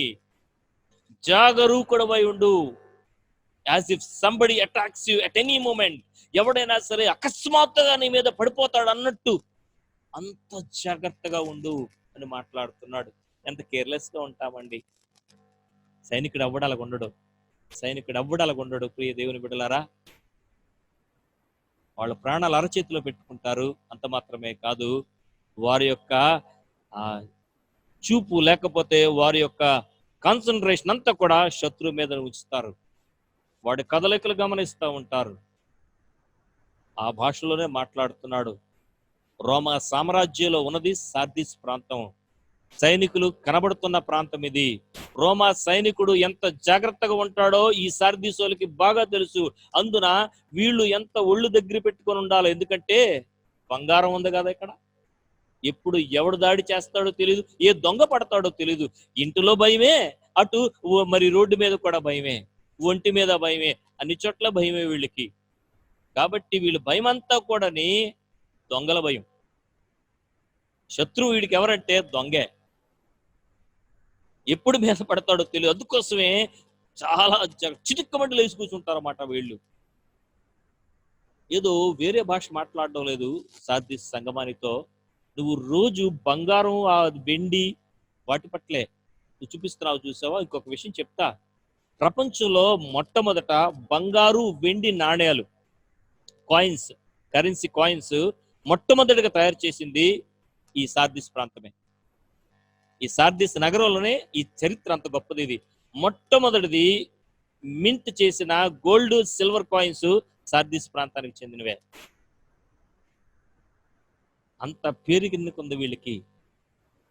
ప్రపంచ చూపంతా బంగారు నాణ్యము అంటే ప్రపంచంలో ఏమోలోడైనా సార్ సార్దీస్ అని చెప్తాడనమాట. కాబట్టి వీళ్ళు చాలా జాగ్రత్తగా ఉండాలి ప్రియ దేవుని బిడ్డలారా. అదే విధానంలో సాతానుగాడు చూపు దేవుని కోసం జీవించే ప్రతి ఒక్కడి మీద ఉంటుంది. దేవుని బిడ్డగా జీవించే ప్రతి ఒక్కడి మీద ఉంటుంది. విశ్వాసి జాగ్రత్త, జాగరూకుడువై ఉండువు అంటూ ఉన్నాడు. నేను దొంగ వలె వచ్చేదను చెప్పాను కదా. రాత్రికి రాత్రి సీన్ మారిపోయింది. పాపం ఆ క్రూషియస్ చక్రవర్తి అనుకున్నాడు, తిరుగులేదు నాకు ఇంకా అనుకున్నాడు. కోరేషి మీదకి వస్తున్నప్పుడు ఆ గ్యాప్ లో కనబడ్డది. ఆడు హెల్మెట్ కింద నుండి పడింది. ఎవడు చూడడం లేదు అనుకున్నాడు. ఆ యొక్క హెల్మెట్ ఉన్న సైనికుడు హెరోడస్ నెమ్మదిగా కిందకు దిగొచ్చాడు. హెల్మెట్ తీసుకుని పైకి వెళ్ళిపోయాడు మళ్ళీని. ఇది ఈ యొక్క పర్షియన్ సైనికుడు గమనించాడు. కోరేష్ రాజుతో చెప్పాడు. అంతే, ఆ రాత్రే దాడి చేశారు. సార్దిస్ని పూర్తిగా దోచుకున్నారు. ఆ రోజు రాత్రి కల్లో కూడా ఊహించలేదు. చక్రవర్తి మొదలుకొని లేక సామాన్యుడి వరకు కూడా ఎవడు కూడా ఊహించుకోలేదు అలాగా. కాబట్టి కేర్ఫుల్ గా ఉండండి. శత్రువు ఎప్పుడు దాడి చేస్తాడో మనమే తెలీదు. అంతా బాగానే ఉంది, ఏం పర్వాలేదులే, ప్రార్థన తర్వాత చేసుకుందాంలే, బైబిల్ తర్వాత చదువుకుందాంలే, ముందు ఎమర్జెన్సీ పనులు కొన్ని ఉన్నాయి కదా, చర్చికి తర్వాత వెళ్దాంలే, ఎవరు పిలిచారు లేకపోతే ఏదో చేసావు, ఆరాధనకు తర్వాత వెళ్దాంలే, లేదు బైబిల్ స్టడీ తర్వాత విందాంలే, రికార్డింగ్ పెడతారు కదా. Be careful my dear friend. అది వినక ముందే వాడు నీ మీద దాడి చేస్తే జాగ్రత్తగా ఉండు. సార్దిస్ సంఘమా, ఆ మాటకొస్తే న్యూవే సంఘమా, ఆ మాటకొస్తే సంఘ సభ్యుడైన విశ్వాసి, జాగ్రత్తగా ఉండు అంటూ ఉన్నాడు. కొంచెం ముందుకు వెళ్తాను అంటున్నాడు, ఏ గడియను నీ మీదకి వచ్చేదనో నీకు తెలియనే తెలియదు. ఇక్కడ వచ్చేది ఎవరు తెలుసా? ఒక పక్క సైతాన్ గాడు మన మీద దాడి చేస్తాడేమో కానీ ఇంకొక యాంగిల్ కూడా చెప్తాను. ఇక్కడ రాసిన యాంగిల్ ఏంటంటే, ఇక్కడ నీ మీదకి వస్తాను, దొంగవలే వస్తాను. సైతాన్ గాడు కూడా దొంగలాగా వస్తాడు, మన మీద తిరుగులేదు. ఇక్కడ మాట్లాడుతుంది, ఈ కాంటెక్స్ట్ లో మాట్లాడుతుంది మాత్రము యేసు ప్రభు మాట్లాడుతున్నాడు. ప్రియ దేవుని బిడ్డలారా, మన సొంతోడే మనకు శత్రువు అయిపోతే పరిస్థితి ఎంత దారుణంగా ఉంటుంది. చాలా అవకాశాలు ఇచ్చాడు ఈ సార్దీస్ సంఘానికి ప్రభు, చాలా హెచ్చరించాడు అనేక విషయాలతోని. అయినప్పుడు కూడా మార్పు లేని జీవితం. ఆ సార్దీసోలకి అలవాటు జరిగిన చరిత్రలో నుంచి ఏమండి నేర్చుకోపోవడం అనేది ప్రతి ఒక్కడికి అలవాటు. చెప్పాను కదా, what we have learned from history is we don't learn anything from history. చరిత్ర నుంచి మనం నేర్చుకున్న విషయం ఏంటో తెలుసా? చరిత్ర నుంచి ఏ విషయము నేర్చుకోము అనే విషయాన్ని నేర్చుకున్నాం. అవును, మన ఆత్మీయ జీవితంలో అదే. చాలా త్వరగా మర్చిపోతుంటాం కొన్ని విషయాలు. చాలా త్వరగా కొన్ని విషయాలు మనం మర్చిపోయి ఆ భయాన్ని పక్కన పెట్టి, లేకపోతే ఆ యొక్క జాగరూకతను పక్కన పెట్టేసి చాలా క్యాజువల్గా వెళ్ళిపోతూ ఉంటాం. కొత్త వరకు ఆ భయం ఉంటుంది, ఆ తర్వాత మళ్ళీ మామూలుగా యథాలాపంగా మళ్ళీ అదే యథాప్రకారమైన జీవితం, అదే పాపము, అదే నిర్లక్ష్యము. ఏమండి? కాబట్టి ప్రభు అంటున్నాడు, దొంగ వలె వస్తా. ఓ విధంగా చెప్పాలంటే కోరేష్ రాజు నీ మీద దాడి చేసి శుభ్రంగా తుక్కు రాగొట్టాడు, చూసావా రాత్రికి రాత్రి, అలాగొస్తానని మాట్లాడుతున్నాడు. గుండె ఆగిపోతుంది సాధ్యసుకోవడానికి ఈ మాట ఉంటే. మనకేముందండి, దొంగ వస్తే పోలీసుడు కౌరు పెడతామంటే తాళాలు ఇస్తాం కదండి, ఇదే అనుకుంటామేమో కానీ సాధ్యసుడు అలా మాట్లాడ్డావు బాబోయ్ అని ఆకాశానికి వినబడినట్టు, ఊరంతా వినబడినట్టు కేకేస్తాడు ఈ మాట అంటే గనక. అంత సీరియస్నెస్ ఉంది అక్కడ. ప్రియ దేవుని బిడ్డలారా, అదే సీరియస్నెస్ తో ప్రభు మాట్లాడుతున్నాడు. మనలో చాలా మందికి ప్రభు అవకాశాలు ఇస్తూనే ఉన్నాడు. మనం ఏం నేర్చుకోవడం లేదు. ఒక రోజున సడన్ గా ఆయన తీసుకునే నిర్ణయం ఆయన తీసుకుంటాడు. బెదిరిస్తున్నారా పాస్టర్ గారు? లేదు, ప్రభు పేరట హెచ్చరిస్తున్నాను. ఎందుకంటే ప్రభు యొక్క ఆ యొక్క దాడి నీ మీద ఉండకుండాను అని నా ప్రార్థన, ఉండకుండును గాక అని నా దీవెన. అంతే. కానీ ఆయన తీసుకోవాల్సిన నిర్ణయం, సేవకుడిగా నాకు ఇష్టమున్నా లేకపోయినా, మీ పరిచారకుడిగా మీ పక్షాన్ని నేను ఒప్పుకోకపోయినా ఆయన తీసుకుంటాడు. చెప్తున్నా కదండి, నేను దూతను మాత్రమే. ఆయన చెప్పాల్సింది, ఆయన చెప్పనిది చెప్పడం అంతే. లేకపోతే నన్ను పట్టుకుంటాడు ఆయన. కాబట్టి హెచ్చరిస్తున్నాను దేవుని బిడ్డలారా, మళ్ళీ ఒకసారి జ్ఞాపకం చేసుకుందాం. కొంచెం ముందుకు వెళ్తాను. అయితే తమ వస్త్రములను అపవిత్రపరచుకొనని కొందరు సార్దీసులో నీ యొద్ద ఉన్నారు. చాలా చక్కని మాట ఇక్కడ మాట్లాడుతున్నాడు. ప్రియ దేవుని బిడ్డలారా, మనము నివసిస్తున్న ఈ రోజులు, మనము జీవిస్తున్న ఈ రోజులు, మనము నివసిస్తున్న ఈ ప్రాంతాలు, లేక ఈ పరిస్థితులు, లేక ఈ ప్రజలు ఎప్పటికప్పుడు మురికిని అంటుకునే విధంగానే ఉంటుంది మనకి. క్రైస్తవ జీవితం అంటే మురికి అంటించుకొనని, లేక అంటడానికి ఇష్టపడని జీవితం అది. ఏమాత్రం కూడా అడ్జస్ట్ అవ్వని జీవితం ఇది. వీళ్ళు ఏం చేశారంటే చాలా చక్కగా ఆ యొక్క ఆ పూజారులు, లేకపోతే ఆ ప్రాంతంలో ఉండే అన్యజనులు ఆ దేవతలకి పూజలు చేసేటప్పుడు వాళ్ళు వేసుకునే వస్త్రాలే వీళ్ళు కూడా let us identify with them, వారితో కలిపి మనం ఐడెంటిఫై చేసుకుందాం అన్నట్టు వారికి సువార్త అలాగ పడుకుందాం అనుకొని వాళ్ళ బట్టలు వేసుకొని వెళ్ళేవారు. ఎవడు క్రైస్తవుడో ఎవడు క్రైస్తవేతరుడో వారికి అర్థమయ్యేది కాదు. కొంతకాలాన్ని ఏం చేశారంటే, వాడు క్రైస్తవుడు అయ్యాడు వాడు కాదు కానీ ఈడు పచ్చి సాధ్యసుడు అయిపోయేవాడు. చాలాసార్లుగా జరుగుతూ ఉన్నాయి సంఘాల్లో. కొన్ని ఏం చేస్తున్నామంటే, సర్వమత సమానము. ఎవరు చెప్పారు? యేసు ప్రభు మాత్రం చెప్పలేదు. సర్వ మతాలు సమానము అని యేసు ప్రభు ఎక్కడా చెప్పలేదు. ఈరోజు ప్రభుత్వం వారు ఎవడో న్యూవే సంఘమట, వీడు భానునాగులు ఏదో మొదలెట్టాడట, ఎవడరా వాడు అంటే ఆడవాడు సురేష్ అండి సరికి పదవాడి సంగతి ఏదో తీద్దాం అనుకుని నా దగ్గరికి వచ్చారు అనుకోండి. అమెరికాలో జరిగిన సంఘటన చెప్తున్నాను నా మీద వేసుకొని. మైక్ ముందు పెట్టి, ఏమండి పరలోకానికి యేసు ప్రభు ఒక్కడే మార్గమా, మిగతా మతాలు కావా అనంటే నేను మాత్రం ఇప్పటికీ ఒక గట్టి నిర్ణయంతో ఉన్నాను. యేసు ప్రభు ఒక్కడే మార్గము, మిగతా వాళ్ళు ఎవరు కూడా కాదు అని చెప్తా. అమెరికాలో ఆయన పేరు చెప్పను కానీ ఆయన ఏమన్నాడు తెలుసా, మిగతా వాళ్ళ సంగతి నాకు అనవసరం అండి, నా మట్టుకు మాత్రం యేసుప్రభు ఒక్కడే మార్గం, నీ మట్టుకు యేసుప్రభు మార్గమా? ఎంత ఖచ్చితంగా చెప్పాడు యేసుప్రభు. నేనే మార్గమును సత్యమును జీవమును, నా ద్వారానే తప్ప ఎవడనో, నువ్వే కాదు ఎవడనో తండ్రి వద్దకు రాడు. స్పష్టంగా చెప్పాడు, ఐ యామ్ ద వే. అవునండి, యేసు ప్రభు ఒక్కడే మార్గం, ఆయన నమ్ముకుంటే పరలోకం, లేకపోతే నరకమే అని మైకు దగ్గర పెట్టినప్పుడు మన సెలబ్రిటీలు మాట్లాడగలరా? చూద్దాం రాబోయే కాలంలో ఏం జరుగుతుందో. నేనేమైతే తీర్మానించుకున్నా, నన్ను తనినా కొట్టినా యేసు ప్రభు తప్పించి ఇంకొక దారి లేదు అని స్పష్టంగా చెప్తా.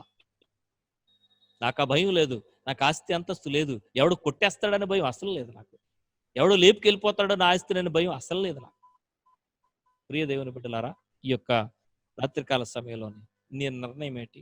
నీ స్నేహితులు ఎప్పుడైనా సరే యేసు ప్రభు ఒక్కడే మార్గమా అని క్రైస్తవేతరులు లేక మతోన్మాదులు ఎవరైనా అడిగితే నోరు విప్పి ఖచ్చితంగా చెప్పగలవా? యేసు ప్రభు ఒక్కడే మార్గం, అవును అంతే. అది ఖచ్చితంగా ఉండాలి. బట్టలు మార్చినట్టు మతాలు మార్చుకో, బట్టలు మార్చినట్టు సంఘాలు మార్చుక అంటూ ఉన్నాడు. తమ వస్త్రములను అపవిత్ర పరచుకొనని కొందరు సార్దిస్లో నీ యొద్ద ఉన్నారు. ఆయన చూపు సంఘంలో ఉన్న ఒకరో ఇద్దరు ఉంటారు చూసారు మంచోళ్ళు, వీళ్ళందరూ ఎదవలే అన్నిటి పక్కన వేసాడు, ఆ ఇద్దరి మీద కూడా ఉంటుంది ఆయన చూపు. నిన్నెవడు గుర్తించబోవచ్చు, నేను ప్రభు కోసం జీవిస్తున్నానన్న నన్ను ఎవడు పట్టించుకోవడం లేదు, నా నిర్దోషత్వం ఎవడికి తెలియడం లేదు. ప్రియ దేవుని బిడ్డలారా, ప్రభు ఖచ్చితంగా చూస్తూ ఉన్నాడు. ఒకరైనా ఇద్దరైనా సరే ఆయన వదిలిపెట్టడం లేదు అంటూ ఉన్నాడు. సార్దిస్సులో నీ యొద్ద ఉన్నారు కొంతమంది తమ వస్త్రాలని అపవిత్రపరచుకునే వారు అంటున్నాడు. కిందకి వెళ్ళేసరికి వారు అర్హులు గనక తెల్లని వస్త్రములు ధరించుకొని నాతో కూడా సంచరించెదరు. సార్దిస్లో ఇది ఒక నిత్య కృత్యం, అంటే రోజు జరిగేది కాదు కానీ చాలా సర్వసాధారణంగా జరిగేది. రాజుగారు ఏదైనా యుద్ధానికి వెళ్ళి ఆ యుద్ధంలో జయం పొందిన తర్వాత ఆయనతో పాటు కొంతమంది సైనికులు వెళ్తారు కదా, అక్కడ కొంతమంది చనిపోతారు, కొంతమంది ఆయనతో పాటు జయం పొంది ఆ జయములోని తిరిగి వస్తుంటారు కదా, వారిని ఆ పట్టణంలో రాకముందుపే ఆపుతారు. వారికి తెల్లని బట్టలు ఇస్తారు, గుర్రం మీద ఎక్కిస్తారు వాళ్ళని. వారు ఊళ్ళోకి వస్తా ఉంటే తెల్ల బట్ట ఎవడు వేసుకున్నాడో, తెల్ల చొక్కా, తెల్ల అంగి, తెల్ల వస్త్రం ఎవడైతే వేసుకున్నాడో వాడు జయించినోడు అని అర్థం మాట. వాడు యుద్ధం చేసి ప్రాణాలుడ్డి పోరాడి, ప్రాణాలను లెక్క చేయకుండా పోరాడి గెలిచినోడు అని అర్థం మాట. దేవుని బిడ్డలారా, ఖచ్చితంగా పరలోకంలో ప్రభు మనకిస్తాడు నీతి వస్త్రాలు, పరిశుద్ధుల నీతి క్రియలు అని చెప్పాడు. ఏంటా నీతి క్రియలు? శరీరంలో మనం జయించినవి, సాతానుగాడు యొక్క శోధనలు మనం జయించినవి, వాడు అపవిత్రమైన క్రియలు ఎదిరించి జరిగించిన నీతి క్రియలు మనకు వస్త్రాలు, తెల్లని వస్త్రాలు. జయించేవాడికి తెల్లని వస్త్రాలు ఇస్తాడు, తిరుగు లేదు. అందుకే అంటున్నాడు నెక్స్ట్ వచనంలోని, అంటున్నాడు అక్కడ, తెల్లని వస్త్రములు ధరించుకొని నాతో కూడా సంచరించెదరు. గమనించావా దేవుని బిడ్డరా? ఆయన ఇచ్చే ఆధిక్యత. నాతో ఈక్వల్ గా నా జయములో పాలు పంపులు పొందుతారు. నాతో ఈక్వల్ గా నా విక్టరీలో they partake in my victory. వాళ్ళు భాగాన్ని తీసుకుంటారు. ఆయనతో సమానంగా కలిసి తిరుగుతాం. ఎవరండి ఈయన? అరే బాబు, నాతో యుద్ధానికి వచ్చాడు ఆయన. ఏం చేశాడు? నాతో కలిసి పోరాడయ్యాడయ్యా ఆయన. ఏం చేశాడు? నాతో కలిసి తెగించాడయ్యా ఈయన. బా, ఏ సాక్ష్యం అండి! మన పితరుల సాక్ష్యం అది కాదా? ప్రాణాలకి తెగించి క్రీస్తు వలె ప్రభు కోసం జీవించిన వారు కదా.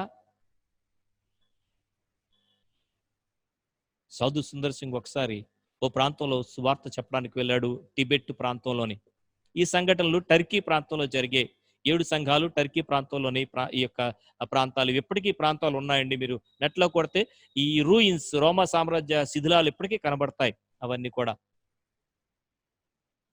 ఆ యొక్క టిబెట్ ప్రాంతంలోని సువార్త సేవ చెప్తూ వెళ్తున్నాడు. ఒక చోటుకు వెళ్ళాడు. కొంతమంది గ్రామాలు ఆ యొక్క వ్యక్తులు కూడుకున్నారు, వాక్యం వింటూ ఉన్నారు. ఆ గ్రామంలోనే అప్పటికే కొంతమంది విశ్వాసులు ఉన్నారు. చక్కగా వాక్యం వింటున్నారు. సాధు సుందర్ సింగ్ చెప్తుంది. ఒక చిన్న పాప ముందు కూర్చుంది. కూర్చుని తదేకంగా చూస్తుంది. సాధు సుందర్ సింగ్ తల ఊపుతుంటే ఇలా చూస్తుంది, ఇటు ఊపుతుంటే ఇలా చూస్తుంది. ఏం మాట్లాడుతా మాట చాలా జాగ్రత్తగా వింటుంది. అంత అయిపోయిన తర్వాత వాళ్ళ అమ్మని ఇలా తట్టి, మమ్మ ఈసీ జీసస్, అమ్మ యేసుప్రభు అంటే ఇతనేనా అని అన్నదట. ఎందుకంటే ఉగ్గుపాలతో ఆ పాపకి యేసు ఎవరో నేర్పించింది తల్లి. యేసు ప్రభు యొక్క మాటలు ఎలాగుంటాయో నేర్పించింది. యేసు ప్రభులో ఎంత దయ ఉంటాదో, ఎంత కరుణ ఉంటాదో, ఎంత ప్రేమ ఉంటాదో నేర్పించింది. అదే చూసింది, మొత్తం ఇంట్లో కనబడ్డది. ఈ పిల్లకి డౌట్ వచ్చేసింది. అమ్మా, ఈయనే యేసు ప్రభు అంటే అని అడిగిందట. ఎస్, లోకం ఆ విధంగా కనుక గుర్తిస్తే, ఆయనతో పాటు సంచరించే వారమని గుర్తిస్తే, ఆయనతో పాటు జయిస్తూ ఎక్కడా కూడా పాపుల్లో చేరక ప్రత్యేకించబడిన వాడై ఏ విధంగా ఉన్నాడో, మన కోసం పాపంగా చేయబడ్డాడు కానీ పాపం ఆయనకు అంటుకోలేదు. పాపుల మధ్య సంచరించాడు కానీ పాపము ఆయనకు అంటుకోలేదు.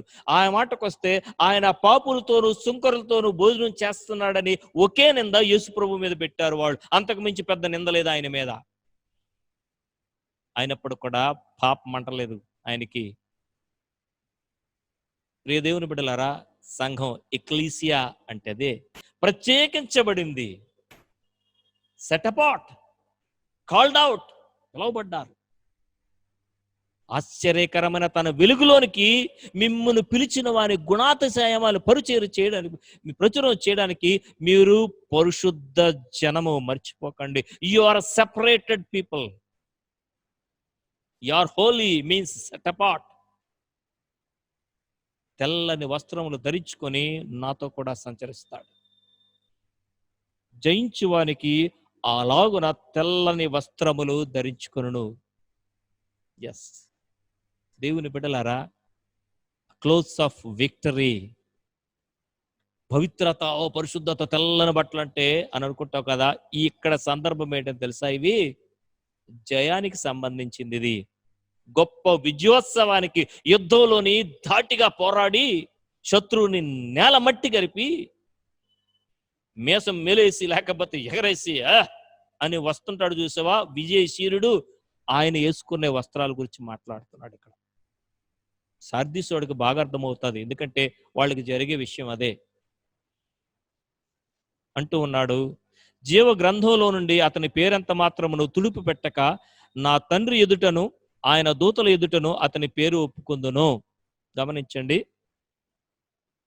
కొద్దిగా మిస్అండర్స్టాండింగ్ ఇక్కడ వస్తుంది.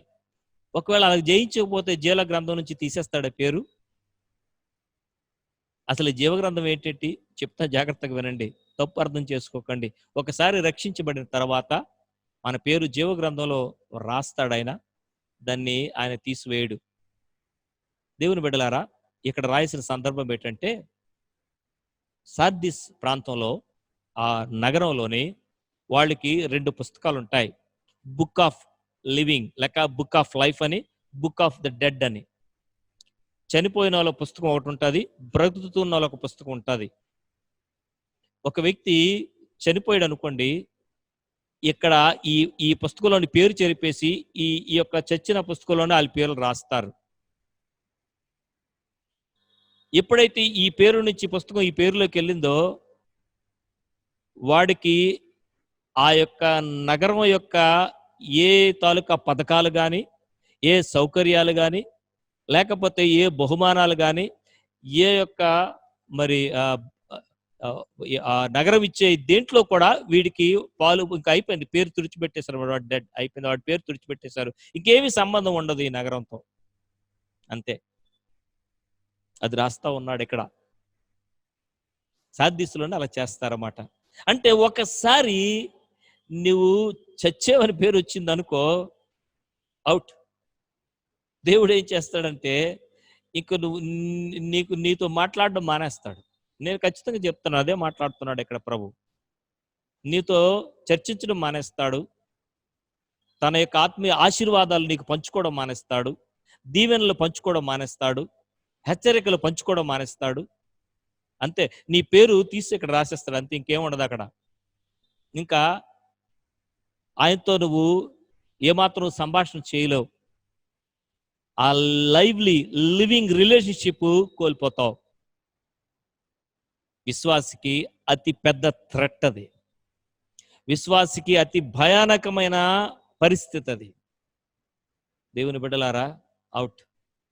అక్కడి నుంచి దేవుడితో సంబంధం కోల్పోయిన విశ్వాసి ఎందుకు బతుకుతున్నాడో, ఎందుకు చస్తున్నాడో, ఎందుకు తిరుగుతున్నాడో అర్థం కాదు. ఇలాంటి జీవన్మృతులు చాలా మంది మనకు కనబడతా ఉంటారు ఈ సమాజంలో, సంఘాల్లో కూడా. నా తండ్రి ఎదుటను ఆయన దూతల ఎదుటను అతని పేరు ఒప్పుకొందును. డెఫినెట్ గా ప్రభు చెప్తా ఉన్నాడు, ప్రియ దేవుని బిడ్డలారా, ఆ పేరు రాస్తాను ఖచ్చితంగా. ఏమయ్యా ఈ పేరు కరెక్ట్ అని అంటే, ఈ పేరే అని ఖచ్చితంగా చెప్తా. ఎవరికి? జయించినోడిది. ఆ భీమా సింహాసనం ఎదుట మనం నిలబడతాం చూసారా? 7 ఏండ్ల పాలన లేకపోతే 7 ఏండ్ల విందులో ఆ యొక్క పేర్లు చదువుతున్నప్పుడు వాని వాని క్రియల చొప్పున ప్రతిఫలం ఇస్తారు చూసారా? అక్కడ జరిగే సీన్ ఇది. యేసుప్రభువా ఈయనేనా? ఈయనే. నాకు తెలుసు ఈయన పేరు, జీవగ్రంథంలో ఈయన పేరే, ఇంటి పేరు గింటి పేరు నీవే. నేను ఒప్పుకుంటాను ఆయన పేరుని, నాకు తెలియదు అని బొంకను. ఒక విధంగా చెప్పాలంటే I identify my self with him. అతనితో నేను గుర్తించుకుంటా. పర్సనల్గా, వ్యక్తిగతంగా ఈయన నాకు తెలుసు, వ్యక్తిగతంగా ఈయనకి నాకు సంబంధం ఉంది, వ్యక్తిగతంగా ఈయన నాకు చెందినవాడు అని చెప్తాను అని అర్థం మాట అక్కడ. ప్రియ దేవుని బిడ్డలారా, ప్రభువే మన గురించి అంత అద్భుతమైన సాక్ష్యం ఇస్తే జీవితానికి ఇంక పరలోకం ఎందుకండి? నేనంటాను అదే పరలోకం అంట. అలాగే చెప్పడమే గొప్ప బహుమానం అంట. అదే పెద్ద కిరీటం అంటాను నేను. చక్కని మాట రాస్తూ ఉన్నాడు. సంఘములతో ఆత్మ చెప్పుచున్న మాట చెవి గలవాడు వినుటగాక. అర్థమైందా? సార్దీసు సంఘంతోనే కాదు, 2000 సంవత్సరాలుగా ఆయన మాట్లాడుతున్న మాట ఎవరితో? సంఘములతో. సార్దీసు సంఘంతో కాదు, సంఘములతో, ప్రతి సంఘంతో మాట్లాడుతున్నాడు ఆయన. సార్వత్రిక సంఘం ఏకపరిచి కాదు, ప్రతి ఇండివిజువల్ చర్చెస్, ఇండిపెండెంట్ గాని ఇండివిజువల్ చర్చెస్ తో మాట్లాడుతున్న మాట. ఆత్మ సంఘములతో చెప్పుచున్న మాట చెవి గలవాడు వినుగాక. ప్రియ దేవుని బిడ్డలారా, ఈ యొక్క రాత్రికాల సమయంలోనే మన స్టాండ్ ఏమై ఉంది? మనం బ్రతుకున్నామా అసలు? ఒక్కసారి తొంగి చూడు, నీ హృదయాంతరాంగాల్లోకి తొంగి చూడు. నీ ఆత్మీయ జీవితం సజీవంగా ఉందా? నీ ప్రార్థనా జీవితము ఇప్పటికీ ఊపిరుందా? నీ వాక్య ధ్యానంలో ఇప్పటికీ కదలికలు ఉన్నాయా? లేకపోతే కెడావర్లాగా, పీనుగులాగా మారిపోయి చచ్చిన శవంలాగా ఉందా? బయటికి చాలా మంచోడు, చాలా భక్తుడు, మంచోడు, మంచి క్రిస్టియన్స్ అండి అని చెప్పుకుంటున్నారే ఉంటారు. లోపల మాత్రం నువ్వు మృతుడవే. బా సార్దీస్ సంఘం చాలా యాక్టివ్గా ఉంటుంది సార్. లోకల్ సార్దీస్ ప్రతి దీంట్లో కూడా భలే యాక్టివ్గా పాల్గొంటుందండి సార్దీస్ చర్చ్, తిరుగులేదు సార్ అంటున్నారు కదూ. Be careful. నీవు జీవించుచున్నావు అని పేరు, అంటే ఏదో బతుకుతున్నాను కాదు. అబ్బా తిరుగులేదు సార్, ఏమి సార్ హైట్ వెయిట్ చూస్తే సార్ తిరుగులేదు సార్, ఆ అబ్బా లైఫ్ అంటే అదండి అనుకున్నట్టున్నావు కదా. కానీ యాక్చువల్గా నీవు మృతుడివే. ఎంత సంపాదించుకున్నా, ఎంత ఆస్తులు కూడగట్టుకున్నా నీవు మృతుడివే. ఎంత టాప్ లెవెల్కి వెళ్ళిపోయినా సరే నీవు మృతుడివే. If you are not alive spiritually, నువ్వు ఆత్మీయంగా బ్రతికి లేకపోతే కనుక you are dead. No way, అయిపోయింది. ఇంక చెప్పేది ఏమీ లేదు ప్రియ దేవుని బిడ్డలారా. ఈ రాత్రికాల సమయంలోనే కొంతమంది ఉన్నారు, వాళ్ళు ఎంత వచ్చినా సరే, ఎంత బురద జల్లుదామని ఎదుటోడు ప్రయత్నించినా సరే తమ వస్త్రాల్ని అపవిత్రపరుచుకోలేదు. They took stand. ప్రభు కోసం నిర్ణయాన్ని తీసుకున్నారు, ప్రభు కోసం నిలబడ్డారు. మళ్ళీ చెప్తున్నాను దేవుని బిడ్డలారా, మా పితరులు ప్రభు కోసం నిలబడ్డారు కాబట్టే ఈరోజు మేము ప్రభు యొక్క సన్నిధిలో కనబడుతున్నాం. వారు తీసుకున్న నిర్ణయము, కోట్ల ఆస్తిని పక్కన పెట్టేసి నిలబడ్డారు చూసావా, అదే రైల్వే ఉద్యోగాలు, గవర్నమెంట్ ఉద్యోగాలు వదిలిపెట్టేసుకొని ప్రభు సేవ కోసం వచ్చారు చూసావా. ఏమాత్రం మళ్ళీ రైల్వే ఉద్యోగంలో జాయిన్ అయిపోతే బాగున్నాను మా మామగారు అనుకోలేదు, మా అత్త అనుకోలేదు. Once for all the left it. ప్రభు కోసం జీవించారు. ఈరోజు ఆ కుటుంబంలోని 5 కుమార్తెలు దైవ సేవకురాళ్ళు, ఇటు మా పక్ష కుటుంబంలో 3 పూర్తి కాల సేవకులు. ఎక్కడికి పోతాదండి ఆ దీవెన? నీతో ఎందుకు ఈ దీవెన స్టార్ట్ అవ్వకూడదు? నీ బిడ్డలు ఇటువంటి పరిస్థితుల్లో ప్రభు చేతిలో వాడబడకూడదు ఎందుకు దేవుని బిడ్డ? ఆ కొంతమందిలో నువ్వు కూడా ఎందుకు ఉండకూడదు? ఆ కొద్ది మందిలో నువ్వు కూడా ఎందుకు ఉండకూడదు? నేను ఎందుకు ఉండకూడదు? అదే ప్రభు కోరుకుంటున్నాడు. అయితే తమ వస్త్రములను అపవిత్రపరచుకొనని కొందరు సార్దీస్లో ఉన్నారు. వారితోనే ఉత్తరం ముగిస్తాడు ప్రభు. ప్రభువు వారితోనే తన మాటలు ముగిస్తాడు. ఎందుకంటే ఆయన వారిని నిర్లక్ష్య పెట్టడు. ఆయన ఆశ, ఆయన ఆశయం, ఆయన యొక్క ఆకాంక్ష, ఆతృత, ఆసక్తి ఏదైనా ఉంటే కొద్దిమంది ఉన్నారు చూసారా, వాళ్ళే. ఆ కొద్ది గుంపులో చేరుదాం మనం. గుంపులో కొట్టుకెళ్ళిపోక, పెద్ద సంఘం అండి మాది, ఏం చేస్తావు సంఘంలో పోయి? కొద్దిమంది ఉన్నారా సంఘంలో ప్రభు కోసం పవర్ఫుల్ గా నిలబడేవారు, ప్రభు కోసం ఖచ్చితంగా నిలబడేవారు, ప్రభు కోసం ప్రాణం పెట్టడానికి సిద్ధపడేవారు? ఒకరైనా ఉన్నారా? ఇద్దరైనా ఉన్నారా? దేవుని బిడ్డలారా, ఈ రాత్రి కాల సమయంలో పరీక్షించుకుందాం. వేరే సంఘాల సంఘంలో మనకెందుకండి? మన న్యూఏ సంఘం గురించి మనం మాట్లాడుకుందాం. ఎంతమంది బ్రతుకున్నాం మన సంఘంలో? ఎంతమంది తెల్ల బట్టలు వేసుకొని జయించి తిరుగుతున్నాం, జయించి తిరుగుతున్నాం. చూసినాడు రోడ్డు మీద వెళ్తున్నప్పుడు, వీళ్ళు లంచాలు తీసుకోరు సార్, చాలదా తెల్ల బట్ట నీకు, తెల్ల వస్త్రం? రోడ్డు మీద వెళ్తున్నప్పుడు, అయ్య బాబు వీళ్ళు అబద్ధాలు ఆడరండి. రోడ్డు మీద వెళ్తున్నప్పుడు, సార్ వీరు సినిమాలు అవి చూడరు సార్ వీళ్ళు. రోడ్డు మీద వెళ్తున్నప్పుడు, అస్సలు సార్ ఎలాంటి అపవిత్రత వీళ్ళు కనబడు సార్, వీళ్ళు నిక్కచ్చండి. ఒక మాట గుర్తొచ్చి ఏడుపు వస్తుంటది అప్పుడప్పుడు. నాకు క్లోజ్ సర్కిల్స్ ఫ్రెండ్స్ ఉండేవారండి. ఒకవేళ ఇది ఆన్లైన్లో పెట్టినప్పుడు ఫ్రెండ్స్ ఇదవుతారేమో. కొసరా సత్యనారాయణ, ఎద్దు ఆనంద్ అని, వెలగా సూరిబాబు అని, డి శ్రీనివాస్ అని, వెంకట్రావు అని, లక్ష్మణ్ రావు అని, ఇలాగా క్లోజ్ ఫ్రెండ్స్ నాకు చాలా మంది ఉంటా ఉండేవారు. అందులో కొంతకాలం తర్వాత అంటే చదువులు అయిపోయాయి మావి, పెళ్లి అయిపోయింది నాది. పెళ్ళయిన తర్వాత ఒకసారి నా పాత స్నేహితులు కలవడానికి అనకాపల్లిలో ఉన్నప్పుడు ఒకసారి వెళ్ళాను. మా ఫ్రెండ్ దగ్గరికి వెళ్ళాను. వెళ్ళిన తర్వాత అక్కడ ఆహ్, కొసరా సత్యనారాయణ అని ఆ కుర్రోడిని కలిసానెళ్ళి. నేను, నా ఫ్రెండ్ సూరిబాబు వాడు తీసుకెళ్ళాడు నన్ను. వెళ్ళాను. వెళ్తే వాడేసిన ప్రశ్న, "ఒరేయ్! ఎప్పటికైనా సినిమాలు చూస్తున్నావురా?" అని అడిగాడు. నేనెలా చూస్తానురా అని అన్నాను. మిగతా ఫ్రెండ్స్ అంటూ, "ఒరేయ్! వీడు వజ్రంరా. వజ్రానికి మురికంటది కదరా" అని అన్నాడు. గుండె కతక్కమని గుచ్చుకున్నట్టయింది నాకు. వీడి ఎక్స్‌పెక్టేషన్స్ లేకపోతే వీడి తాలూకా చూపు ఇంత ఇదుందా నా మీద? అంత వజ్రాన్ని కాదు, అంత వెండిని కాదు నేను. కానీ వాళ్ళ దృష్టి చూడండి ఎలాగుందో. ఎప్పటికీ వీడు వజ్రమేరా మనలో అనే మాట.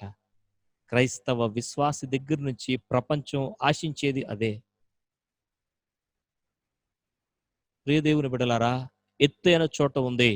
మిగతా వాటన్నిటికంటే సార్దీసు సంఘము ఎత్తుగా ఉంది ప్రాంతంలో. కొండ మీద నుండే పట్టణం ఇది. వెలుగివ్వాలా? ఆరిపోతా ఉంది. బ్రతికి 10 మందిని బతికించాలా? ఆరిపోతా ఉంది. మిణుకు మిణుకు మంటం చూసావా? అదొక్కసారి బతికించు. చావనయిన మిగిలిన వాటిని బలపరచు. ఆరిపోకుండా చూసుకో. ఈ దినమే మొదలు పెడతాం. ఈ దినమే ఆ ప్రక్రియను మొదలు పెడదాం ప్రియ దేవుని బిడ్డలారా. ప్రభు కోసం వెలుగుదాం. ఈ సమాజంలో చూడగానే అనుకోవాలి వీడు క్రైస్తవుడు, వీడి జీవితం తెల్లని వస్త్రం. ఈమె క్రైస్తవురాలు, ఈమె జీవితం తెల్లని వస్త్రం మరక కనబడకూడదు. అట్టి కృప ప్రభు మనకి అనుగ్రహించును గాక.